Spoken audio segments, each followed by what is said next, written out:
ခုကစားပြမယ့်ကစားနည်းကတော့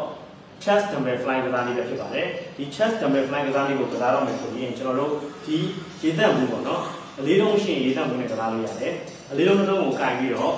ခုံမှာတက်အိတ်လိုက်တယ်ဒီလိုမျိုး flat bench ခုံမရှိလို့ရှိရင်လည်းကျမ်းပြင်မှာတက်အိတ်ပြီးတော့ကစားလို့ရပါတယ်အလေးကိုရှင်ဘက်ရဲ့အပေါ်တက်ကိုတက်ကိုစက်နေအောင်တင်ထားလိုက်မယ်ပြီးရင်အဲ့ဒီလက်ကို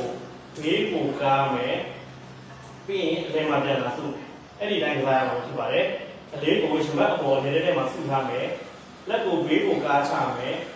ပြီးရင်အလဲမှာပြန်လာစုအဲ့ဒီတိုင်းကစားရမှာဖြစ်ပါတယ်10ချိန်ကနေ12ချိန်3ကြောကစားလို့ရပါတယ်ကိုနိုင်တဲ့အလေးနဲ့ကစားလို့ရပါတယ်ကျွန်တော်အဆိုင်ကစားရပါမယ်